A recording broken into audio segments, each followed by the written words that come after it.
we had to take a short break. This week has seen some crazy global geopolitical developments. The United States has led that churn both within and outside. From scanning government expenditure on transgender toilets in Peru, apparently with US taxpayer money, to telling Ukraine bluntly to fend off for itself. As America smokes the peace pipe with Russia, it has been one hell of a week. Pegging on the USAID debate, I bring to you a deep dive on what's up with Uncle Sam and its larger relationship with the rest of the world. Also, what began as artificial is getting intelligent. The developments in AI are threatening to flip humanity into a disruption like no technology has done since the invention of fire or the wheel. Definitely not since first industrial revolution. Time for a hard look at the geopolitics of AI and where India stands on this front. Let's get going.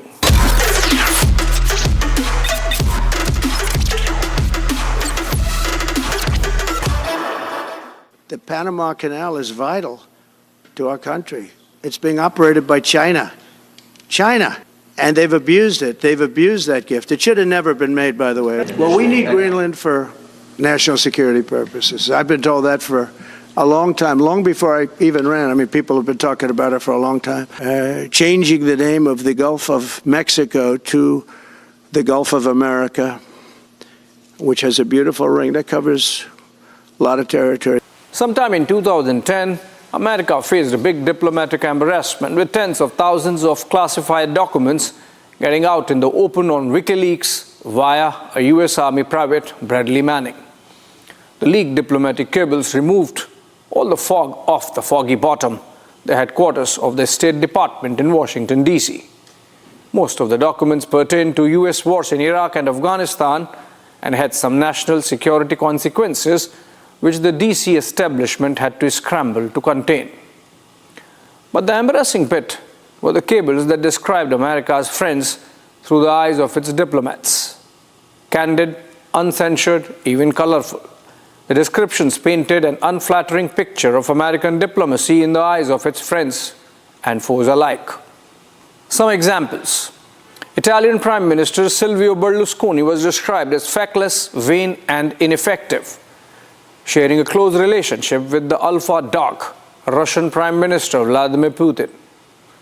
President Nicolas Sarkozy of France was said to be thin-skinned and authoritarian, while German Chancellor Angela Merkel was seen as non-compliant. One US diplomat whined at the rude behavior of the British Queen's second son, Prince Andrew, when abroad. Libya's Colonel Muammar Gaddafi always traveled with a voluptuous blonde Ukrainian nurse, according to one of the cables. In yet another, Hillary Clinton was seen instructing US mission members in New York to spy on the UN leadership. Why I recall that WikiLeaks episode? Because something similar is happening in the present. Only this time it is not through the leaks of an anarchist. This is disruption institutionalized by the Trump administration that wants to redefine America's engagement with the rest of the world. Not through secret cables, but through open social media posts on X and Truth Social. One day there is threat to annex the Panama Canal, other day it's about buying out Greenland from Denmark, and yet another disparagingly cajoling Canada to become the 51st state of the United States. Parallelly, techies in their 20s have been charged with reducing the size of the government under the overall stewardship of Elon Musk through newly created Department of Government Efficiency, DOGE. It is through the work of DOGE that the world came to know of the deeply entrenched influence peddling operation of the deep state through USAID or USAID, superpower philanthropy that sought to fashion the world as per American worldview. From promoting atheism in Nepal to preventing HIV with supply of condoms in Africa, it is an eclectic, even queer mix of projects. The queer bit rather literal. US $20,000 for drag shows in Ecuador as part of LGBTQ cultural outreach. $55,000 for a climate change seminar in Argentina only for LGBTQ journalists. $1 million to boost French-speaking LGBTQ groups in Africa. $3 million for LGBTQ community in the Caribbean. Another $47,000 for a transgender opera in Colombia. And then $32,000 for transgender comic book in Peru. The list is endless, but with a pattern. It is very difficult to discern any American national interest in pushing those projects, but very clear ideological position backed by political power.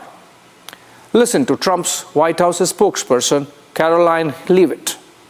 And here's the reason why Elon Musk and others have been taking a look. Because if you look at the waste and abuse that has run through USAID over the past several years, these are some of the insane priorities that organization has been spending money on. $1.5 million to advance DEI in Serbia's workplaces, $70,000 for a production of a DEI musical in Ireland, $47,000 for a transgender opera in Colombia, $32,000 for a transgender comic book in Peru. I don't know about you, but as an American taxpayer, I don't want my dollars going towards this crap, and I know the American people don't either, and that's exactly what Elon Musk has been tasked by President Trump to do, to get the fraud, waste, and abuse out of our federal government. As a student of history, I would always wonder what one thing among many symbolizes the decline of the glory days of Indian civilization. What brought us down from the Sone ki Chidiya pedestal, from the high mark of the Gupta and Harsha empires, to the time when the Islamic invasions put a civilization asunder, from Ayodhya to Nalanda, from Delhi to Chittor. Apart from the ruins, there's one remnant, the Khajuraho temples built by the Chandela kings, their building coinciding with the collapse of the Indian state amid the invasions. Might be more than coincidental that the overt sexuality as depicted in Khajuraho timed with the missing holding empire in the north of India. That the overt sexualism in USAID projects foretell the decline of the US as empire is the thought I am left with. Might sound like pop sociology, but look at some of the incidents in America this past week alone.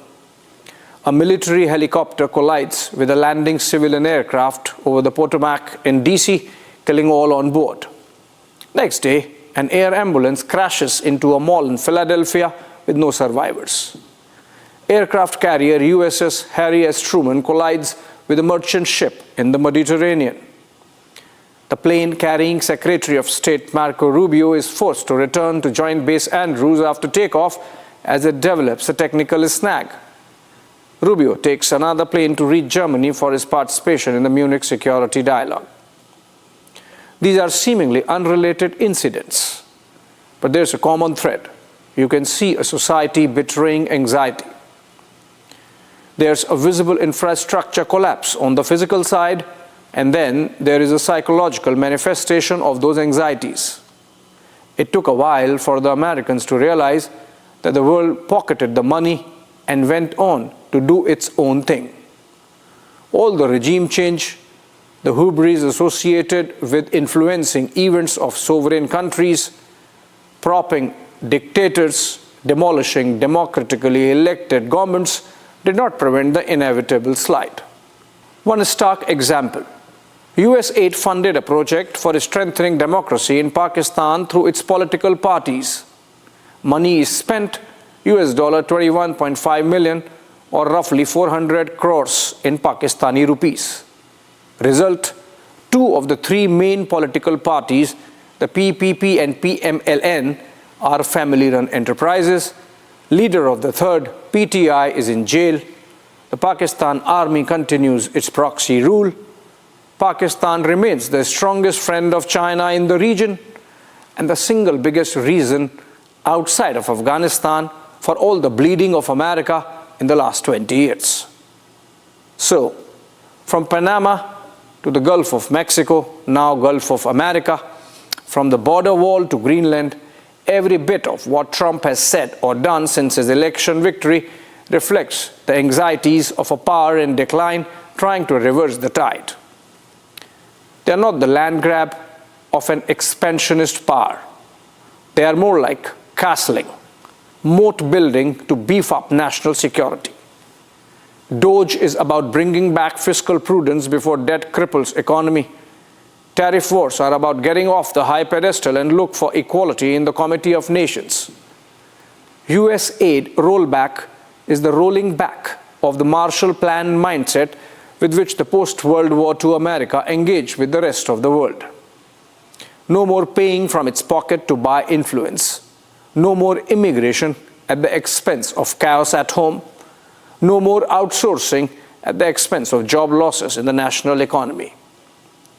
A day before Trump's phone call with Putin, Defense Secretary Pete Hegseth set the stage, announcing that NATO membership for Ukraine was off the table, and that if it wanted those territories it lost to Russia in war since 2014, it better did of its own resources. United States was not available to absorb the costs.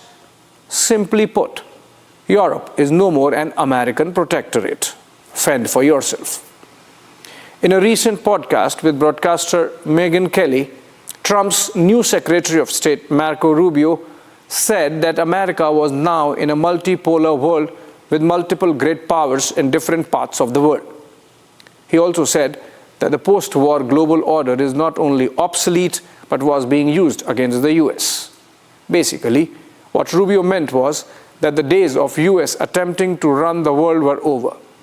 To each their own.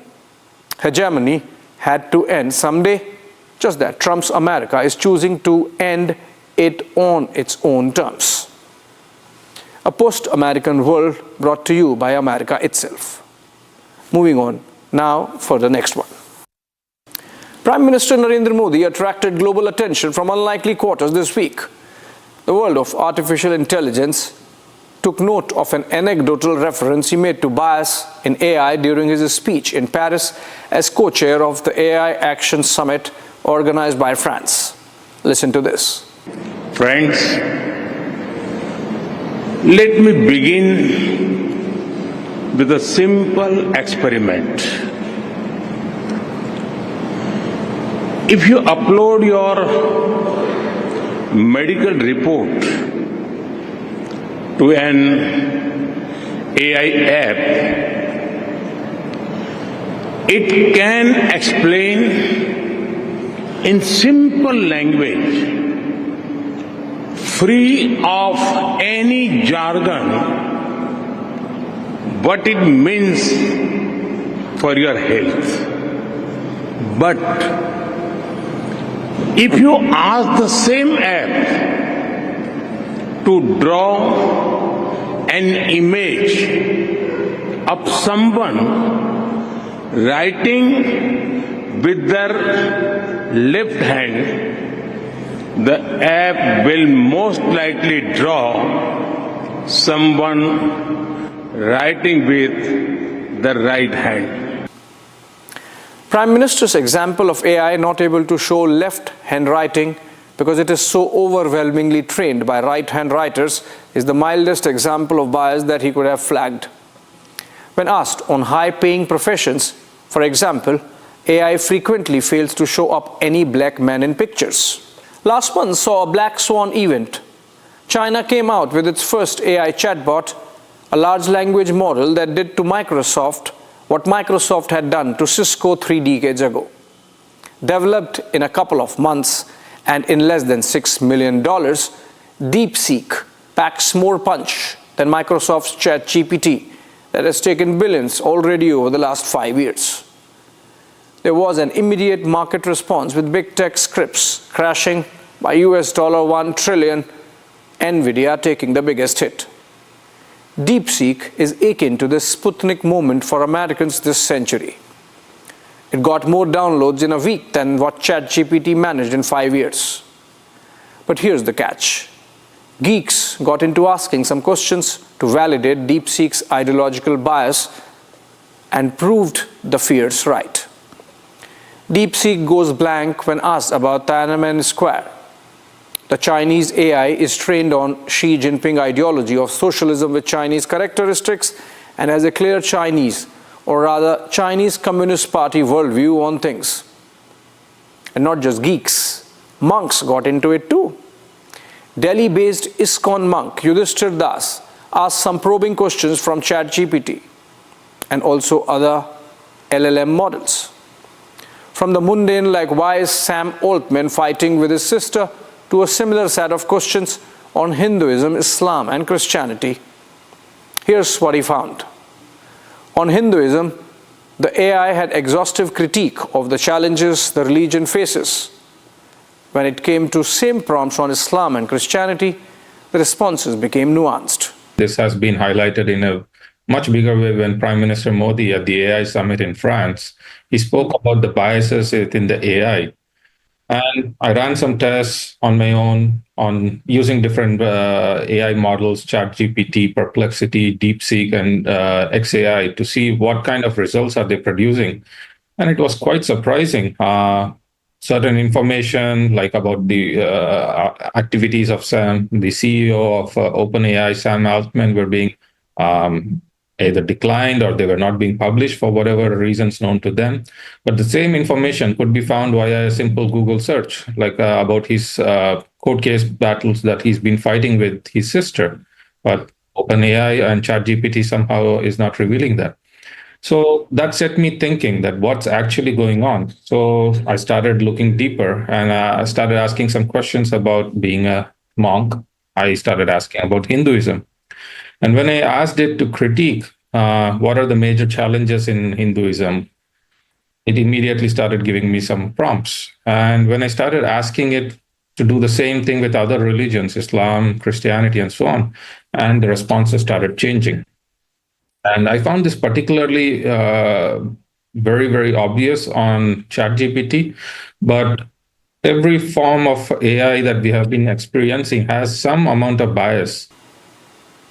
I first heard of AI in the year Y2K as an engineering student in the college canteen. A bunch of batchmates pursuing the American dream would be talking of artificial intelligence courses as they prepared for GRE test. From then till the launch of Microsoft-backed ChatGPT-1 in 2019 was exactly 19 years that it took for the technology to become functional in your hands as end consumer. But the evolution of AI in the last 5 years has dwarfed its own development in the last 2 decades since my college campus chats. As the technology is based on data guzzling, in the last 2 years alone, there's nothing left of the written, spoken, or recorded word in the digital space that the AI bots have not ingested and internalized. Like a billion books and all digested, gulped. Look at it this way. Electricity was developed in early 1800s, but its manifestation in economic activity took a century. It would be another century before electricity would be available for the masses. So 200 years. Similarly, in the case of computers, the first mainframes appeared in the 1950s, but their mass acceptance and productivity impact happened by the late 1990s. So about 50 years. But that's still not the comparison to scale. ChatGPT-3 was launched on November 30, 2022. By December 5, which means in 1 week, it had 1 million users. On December 27, in a post on X, Sam Altman wrote that there would be scary moments as we move towards AGI, or Artificial General Intelligence level systems, and significant disruptions. On March 21, 2023, Bill Gates wrote a blog announcing the age of AI had begun. By mid-2024, the Stanford Institute for Human-Centered AI said that AI systems had hit human-level performance in areas like language understanding and competitive-level math. White House called for a meeting of Big 7 AI firms, asked for self-regulation and watermarking of AI content, and the Biden administration followed it up with an executive order that sought to put restraints on the tech, safety tests for developers, and submission of results before the government. Months later, at a UK government-organized AI summit in Bletchley Park, outside of London, famous for Alan Turing's breaking of the code of Enigma machines, thus paving the way for a late victory in World War II, Elon Musk cautioned that AI might soon exceed human intelligence. He said, digital superintelligence is one such area where the government must have a role. Having a referee is a good thing like in sports. AI is the most disruptive force in history, unquote. As we are already seeing from DeepSeek to ChatGPT, the ideological allegiance makes AI a potential propaganda tool and hence the need for bias cleaning and neutrality screening. Ahead of the elections in the United States last year, a bipartisan group of experts from the field of journalism, psephology, election officials, and techies launched what came to be known as the AI Democracy Project. They tested LLMs for questions that voters might ask of themselves before deciding whom to vote for. The AI bots failed ideological bias test 50% of the time, and 40% responses were deemed harmful for democracy. Closer home, the just concluded Delhi election was perhaps the first that saw some rudimentary use of AI videos as party propaganda. Aam Aadmi Party used a video in which Arvind Kejriwal is seen getting blessed by Constitution Father Baba Saheb Ambedkar. This was in the backdrop of the comment made by Union Home Minister Amit Shah while participating in the Constitution Day debate in Parliament. BJP hit back with a video of its own, and we know the results already. But the whole point is that there's a potential, both positive and negative, against which we need to be forewarned and forearmed. Just to give you an idea, ChatGPT's latest version, which has acquired a measure of autonomous thinking, was tasked with cracking a CAPTCHA puzzle. You know, the ones you are asked to solve before logging into your bank accounts, for example. The AI bot couldn't do it directly, but had the smarts to approach an online service that provides human assistance on puzzle solving for help. It does not end here. The human got suspicious as to why would someone need help for CAPTCHA and sought to know if this was a robot. The AI bot immediately cooked up a false reply, saying that no, it was not a robot, a human with impaired vision seeking help. Imagine, it is already in the danger zone. The last thing you want is for the Chinese to inoculate American or Indian digital space via computers and phones to influence and control our activities as per their philosophy. A recent report by think tank RAND Corporation found that the impact of AI is going to be so dramatic that nations could see their power rise or fall depending on how they harness and manage the development of the technology. It is a race against time. We need legal frameworks that integrate all the rules and laws to make sure that 1, humans control AI, and 2, that it is shielded from Xi Jinping bias. Then, of course, would come the question of injecting ethics. The AI bot that lied about paying a robot to solve the CAPTCHA needs to be told that lying is bad. That's an interesting space to watch, and I shall keep coming back to it. Thanks for watching.